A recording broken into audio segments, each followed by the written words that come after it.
안녕하십니까? 이번 영상에서는 지난 영상에서 다루었던 통계학적인 개념들을 이용해서 우리가 연력학에서 가장 먼저 다루었던 기초적인 개, 이상기체에 대해서 다뤄보려고 합니다. 먼저 이상기체는 고전적인 개이기 때문에 우리가 지난번에서 살펴보았던 상태수를 하나하나 세는 그러한 경우는 아마 존재할 수 없을 겁니다. 그렇기 때문에 그 상태를 약간 이산적으로 바꿔서 생각을 해보면 위상 공간상의 어떤 미소 부피들에 대해서 합해버리면 그것이 어떤 상태수로 나타날 수 있을 것입니다.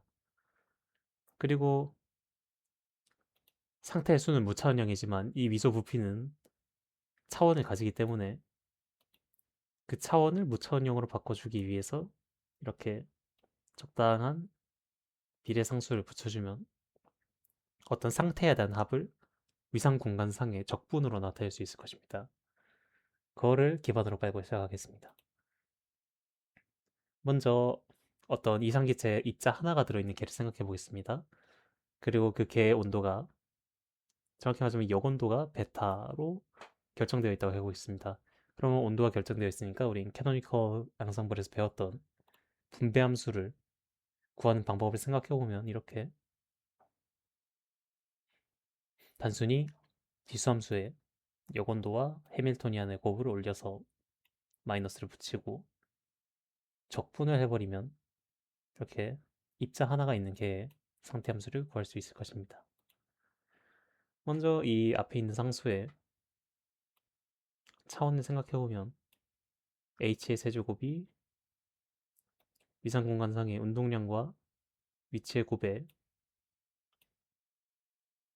같아져야 하기 때문에 이 h라는 상수는 액션의 차원을 가지게 되겠죠. 그리고 우리가 잘 알고 있는 액션의 차원을 가지는 상수가 뭐가 있는가 하면 뭐 플랑크 상수나 디렉 상수가 있을 것입니다.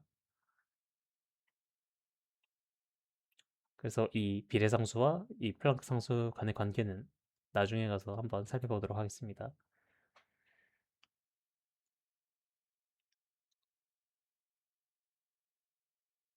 이 고전적으로 구해지는 분배함수를 양자 쪽에서도 유도할 수도 있는데 양자역학에서의 해밀토니안 연산자를 써서 분배함수를 쓰면 이제 가능해집니다. 이제 다시 이산적인 상황으로 돌아가서 이 익스포넨셜의 상태에 대한 모든 합을 이렇게 에너지 구육 상태에 대한 이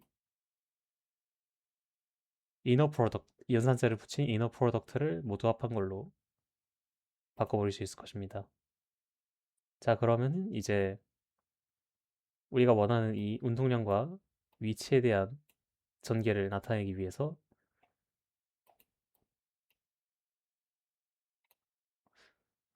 이,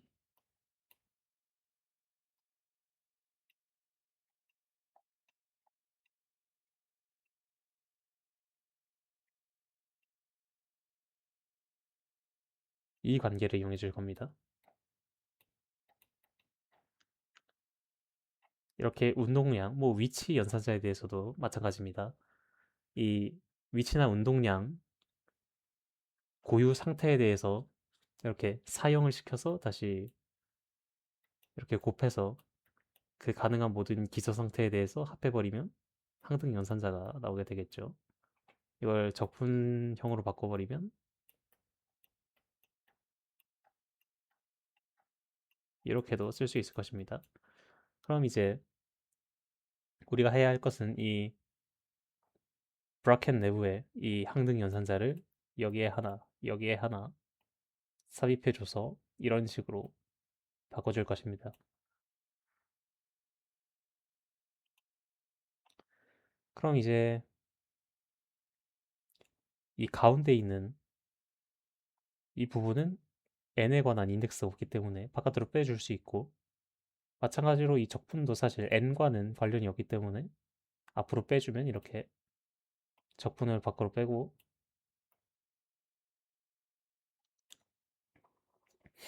이 가운데 있는 항을 시그마 밖으로 빼서 계산할 수 있습니다.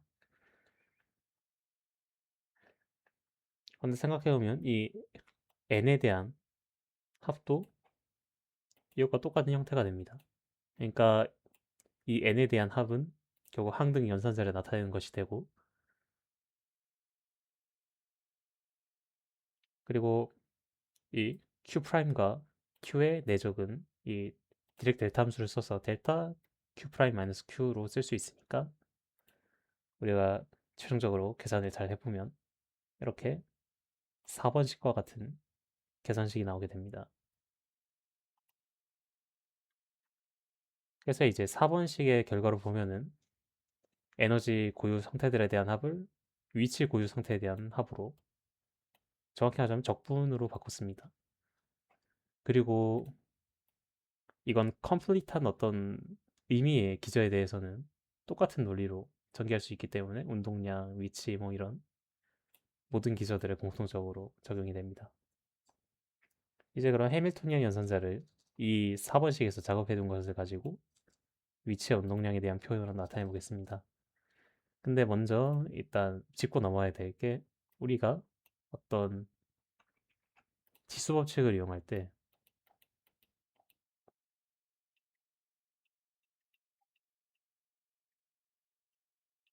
이게 성립한다면 굉장히 편하겠지만, 아무래도 우리가 지금 다룬 건 연산자들의 연산이기 때문에 이게 늘 성립하지는 않습니다. 실제로 이제 이 두 개의 곱을 생각해 보면은 어떤 급수 전개를 해서 계산을 해보면 1 더하기 여기까지는 똑같습니다. 그런데 여기서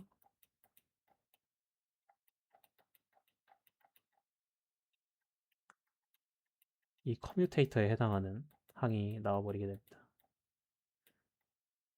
그래서 이 커뮤테이터가 0이 아닌 경우에는 사실 이 등식이 성립하진 않지만, 우리가 지금 관심 있는 이제 운동량과 위치의 커뮤테이터를 생각해 보면 사실 얘는 그 크기가 하파, 그러니까 디렉 상수에 불과한데, 우리가 말씀드렸듯이 우리가 봐야 하는 개는 고전적인 개이기 때문에 사실 이 디렉 상수에 해당하는 수준의 커뮤테이터는 커다란 영향을 끼치지 못합니다. 그러니까 엄밀히 말하자면 성립은 하지 않지만 이러한 지수 법칙이 성립을 한다고 가정하고 논리를 전개하겠습니다. 그러니까 이제 해밀토니안은 이상 이 운동 에너지와 포텐셜에 대한 합으로 나눠지기 때문에 이렇게 운동 에너지에 대한 지수함수와 포텐셜에 대한 지수함수의 곱으로 나타내 보겠습니다.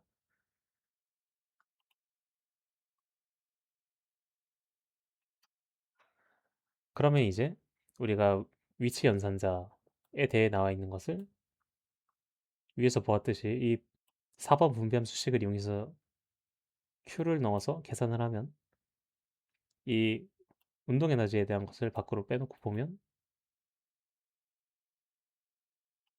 요 지수함수에 Q에 대한 연산자의 함수가 들어가 있고, 그것을 이제 위치 고유 상태에 대해서 내적해서 합한 것이기 때문에 그 연산자를 단순히 이 고유값, 위치 고유값으로 바꿔서 계산할 수 있습니다. 그러니까 이제 포텐셜 안에 들어있는 건 연산자가 아니라 위치 고유값이 되고, 이렇게 이 브라켓 밖으로 빼내버릴 수 있습니다.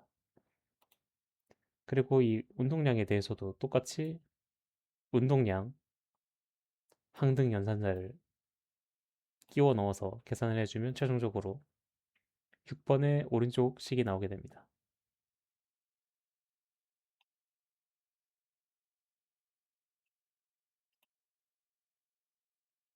그리고 이것을 가만히 보면 1번식과 비교해 봤을 때 이 1번식이 3차원이 아니라 만약에 1차원에서 계산한 것이다 라고 생각을 해보면 완전히 똑같은 형태를 하고 있는 걸 볼 수 있습니다. 이제 본격적으로 논의를 전개해 보겠습니다. 우리가 이상기체를 다룰 때 중요한 변수 t, N, V가 있습니다. 이 세 개의 물리량을 중심으로 논의가 전개될 것입니다. 먼저 V만큼의 부피를 가진 상자에 N개의 이상기체가 들어있다고 하겠습니다. 먼저 이상기체에서는 입자가 가지는 포텐셜이랄 게 존재하지 않기 때문에 그 해밀토니안이 단순히 운동 에너지로 나타나게 되고, 그래서 이 식 7번과 같은 아주 간단한 분배함수가 나타나게 됩니다. 그럼 이제 위치에 대한 적분은 이 인터그런트의 위치에 대한 아무런 의존, 이 인터그란트가 위치에 대해서 아무런 의존이 없기 때문에 단지 그냥 따로 빼내서 적분하면 부피에 대한 식이 나올 것이고, 운동량에 대해서는 간단하게 가우시안 적분을 쓰면은 답이 나오게 됩니다. 그래서 이 식 8번과 같은 계산 결과가 나오게 됩니다. 이제 이 2분의 3승이 되어 있는 괄호 내부의 항을 하나로 묶어서 새로운 물리량을 만들겠습니다. 이 물리량을 람다라고 정의하게 되면, 그럼 분배함수는 단순히 람다 세제곱분의 v가 되게 됩니다. 이때 이 람다라는 것을 열적 드브로이 파장이라고 합니다.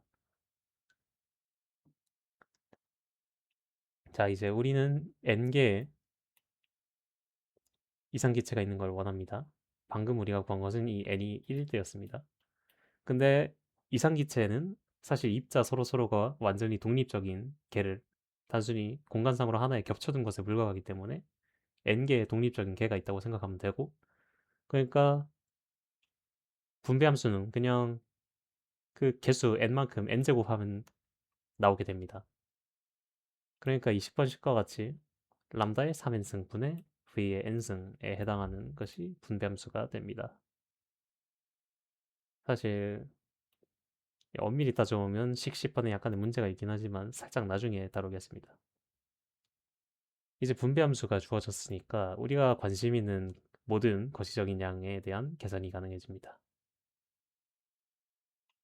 먼저 자유에너지를 계산해 보면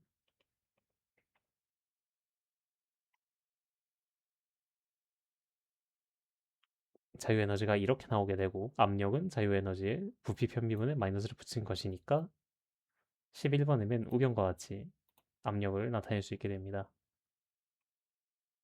그럼 이제 이 V를 왼쪽으로 이양시켜 버리면 우리가 잘 알고 있는 PV는 N, K, T가 나오게 됩니다.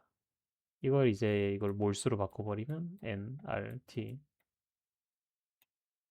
좀 더 화학에서 많이 쓰이는 형태로도 나타낼 수 있을 겁니다.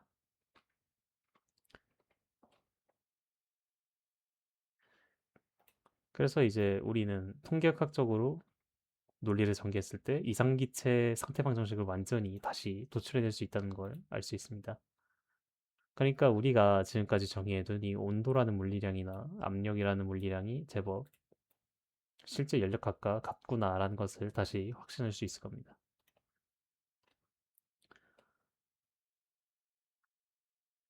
그럼 이제 에너지 등분배에 대해서 이야기해 보겠습니다.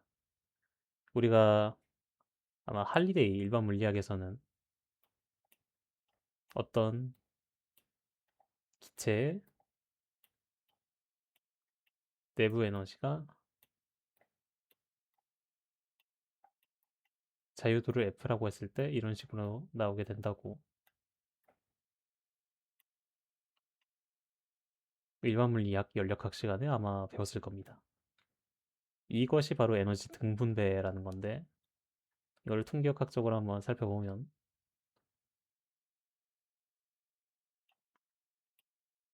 이제 공간적으로 D만큼의 차원을 가진 이상기체에 대해서 우리가 이 계산한 대로 이걸 다시 주르륵 계산해 보면 이제 부피의 n승은 변하지 않고 단지 람다의 차수가 달라지게 됩니다. 이 람다가 dn승이 되게 되는데, 그러면 이걸 통해서 에너지를 구하는 이 식에 대입해 보면 2분의 d nkT라는 식이 나오게 됩니다.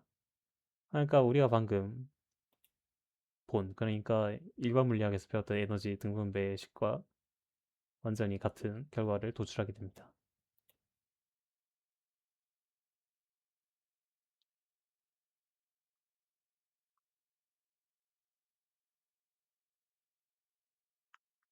그러니까 각 입자가 가지는 평균 에너지는 전체 에너지를 n으로 나눈 2분의 d k t가 되고, 이게 어떤 기체 입자 각각이 가지는 평균 에너지가 됩니다. 자, 그럼 이제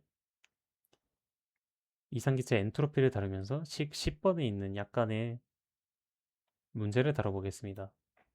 우리가 고전적으로는 뭐 입자 1,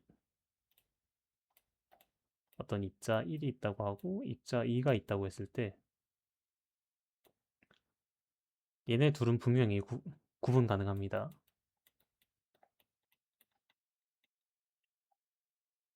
사실 고전적으로는 어떤 상태를 봤을 때 1번이 첫 번째 상태를 점유하고 2번이 두 번째 상태를 점유하는 것과 2번이 첫 번째 상태를 점유하고 1번이 두 번째 상태를 점유하는 것이 분명히 구분이 됩니다. 근데 문제는 이제 양자로 넘어가게 되면 만약에 1번 입자와 2번 입자가 서로 구분 불가능하다 하면은 이 두 개의 경우는 사실 구분이 불가능합니다. 이게 어떤 것에 영향을 주냐 하면 상태수를 세는데 영향을 주게 됩니다. 결국 상태수를 세는데 영향을 주게 되면 엔트로피를 세는데 영향을 주는 것이 됩니다. 그러니 엔트로피를 어떻게 보정해서 계산하느냐 하면 우린 이상기체에서 모든 입자가 undistinguishable 하기 때문에 단순히 그들 사이의 순서만 없애주면 되겠죠. 그러니까 이 n 팩토리얼로 나눠버리면 우리가 원하는 상태수를 보정할 수 있을 것이고, 그래서 사실 우리가 원하는 가장 정확한 분배함수는 이렇게 n 팩토리얼로 나눠버린 분배함수가 될 것입니다. 이제 이 n 팩토리얼을 넣고 안 넣고는 사실 우리가 원하는 여러 거시적인 양에는 영향을 미치지 않을 겁니다. 왜냐하면 우리가 에너지를 구할 때는 이렇게 Z에 로그를 씌워서 미분을 했기 때문에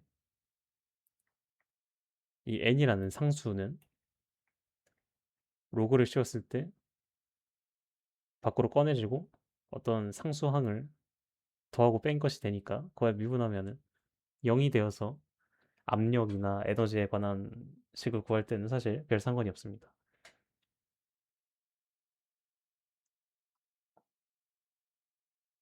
이제 우리가 관심 있는 건 결국 이 엔트로피에 대해서 영향을 미치기 때문에 이것에 관심이 있는 것입니다. 에, 당장은 그렇게 중요한 내용은 아니라서 이 밑에 있는 내용은 넘어가도록 하겠습니다. 그리고 이제 이상기체의 그랜 캐노니컬 앙상블에 대해서 생각해 보겠습니다. 이번에는 입자의 수가 변하는 경우, 그러니까 화학 포텐셜이 고정된 상태에 대해서 분배함수를 구해 보도록 하겠습니다. 그런 개를 그런 개가 무엇이 있냐 생각해 보면 아주 간단하게 그냥 어떤 이상기체가 있다고 했을 때 그 한 구석에 있는 작은 개 하나를 갖다 쓰면은 여기 안에 있는 입자수는 계속해서 변할 것입니다. 그러니까 그랜 캐노니컬 앙상블을 이용해야 할 필요가 있을 겁니다. 이 작은 서브 볼륨을 계산하기 위해서는. 이제 그러면 이 경우에도 단순히 우리가 기초적인 개념편에서 다루었던 그랜 캐노니컬 앙상블의 공식을 그대로 적용해 버리면 됩니다. 원래 있던 분배함수에 이렇게 화학 포텐셜과 입자 수와 이온 온도를 곱한 것을 지수로 올려버려서 곱해서 합해주면 우리가 원하는 식이 나오게 됩니다.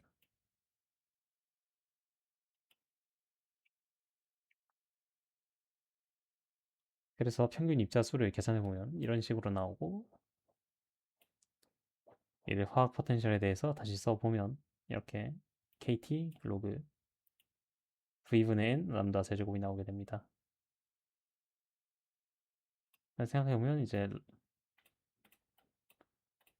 람다 세제곱과 이제 V분의 N을 나눠서 보았을 때, 만약에 이게 1보다 큰 경우, 그러니까 람다 세제곱이 n분의 v보다 컸을 경우에 위는 양수가 되고, 그 반대의 경우에는 화학 포텐셜이 음수가 될 것입니다.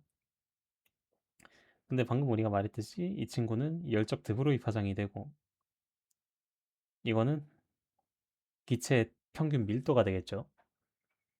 그러니까 이 말인즉 무엇이냐? 만약에 그 기체의 드브로이 파장이 서로 간섭이 될 정도로, 그러니까 평균 밀도보다 클 정도면은 상당히 간섭이 크겠죠. 그런 경우에는 화학 포텐셜이 양수가 되고, 그 열적 드브로이 파장이 밀도에 비해서 상당히 작아서 서로 그렇게 크게 간섭하지 않는다 하면 화학 포텐셜이 0보다 작아질 겁니다.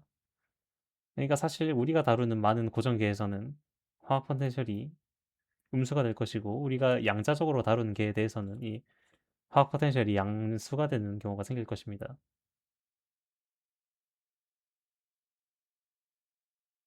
특히나 우리가 페르미온에 대해서 다룰 때 어떤 입자 사이에 축태합이 발생하는 경우에는 이 화학 포텐셜이 양수인 경우를 다루게 될 것입니다.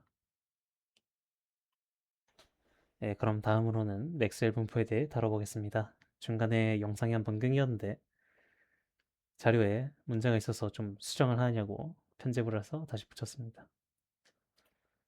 그럼 이제 맥스웰 분포는 우리가 지금까지 봐왔던 어떤 미시적인 성질과 다르게 어떤 그러니까 거시적인 성질과 다르게 입자의 미시적인 성질의 분포에 대해서 다루는 그런 대상입니다. 맥스웰은 이것을 그냥 기본적인 이상기체가 가지는 성질에다가 확률 밀도함수가 가지는 성질을 결합해서 간단하게 구했지만, 우리는 한번 통계학적으로 접근해서 구해보도록 하겠습니다. 먼저 우리가 분배함수를 구하기 위해서 위상 공간의 미소 부피에 대해 적분하는 식으로 되돌아가서 이 운동량을, 우리는 속도를 구해야 되니까 mv로 바꿔서 계산해 보겠습니다. 그럼 접근 변수는 dp에서 dv로 변하고, 이 dv는 여기에는 표기를 생략하긴 했지만 이제 부피에 대한 적분이기 때문에 질량도 세제곱이 되어서 앞으로 나가게 되고, 이 안쪽에 있는 이 세제곱에 대한 것은 우리가 구면좌표계 적분을 생각했을 때 이 크기에만 관련이 있기 때문에 입체각에 대한 적분은 밖으로 4파이로 빠져나오게 되고, 안쪽에 있는 것은 이 크기의 제곱을 붙여서 v에 대해서 단순히 적분을 하게 되면 우리가 원하는 분배함수가 나오게 됩니다. 그런데 분배함수는 어떤 상태들의 확률의 각 상태에 대한 합이 되니까 이건 말 그대로 확률 분포함수, 그러니까 확률 밀도함수가 됩니다. 그러니까 이 인터그란드 안에 들어있는 것은 결국 확률 밀도함수를 나타내는 것이고, 그 중에서도 이 적분 변수가 dv라는 걸 생각해 봤을 때 어떤 속력 v에 대한 확률 밀도함수가 됩니다. 그러니까 어떤 입자 하나가 속도, 그 속력이 v와 v 플러스 dv 사이에 있을 확률은 이렇게 어떤 이 정규화 상수를 인터그란드 앞에 붙인 것과 같게 됩니다. 그리고 이 인터그란드를 적분을 해서 이 확률 밀도 함수의 적분이 1이 되도록 만들어주면 이 상수의 값을 결정할 수 있고 그 형태가 우리가 이미 알고 있는 맥스웰 분포와 완전히 같은 걸 볼 수 있습니다. 오늘 영상은 여기까지입니다. 다음 영상에서부터는 우리가 이상기체에서는 다룰 수 없는 어떤 이를테면 이원자 기체 이런 결합거리에 대한 자유도나 회전운동에 대한 자유도도 가지고 있어서 자유도가 다른 그런 기체들을 다루거나 아예 기체 사이에 인터랙션이 있어서 이 인터랙션에 대한 보정항을 추구하는 방법에 대해서 다뤄보도록 하겠습니다. 네, 영상 시청해주셔서 감사합니다.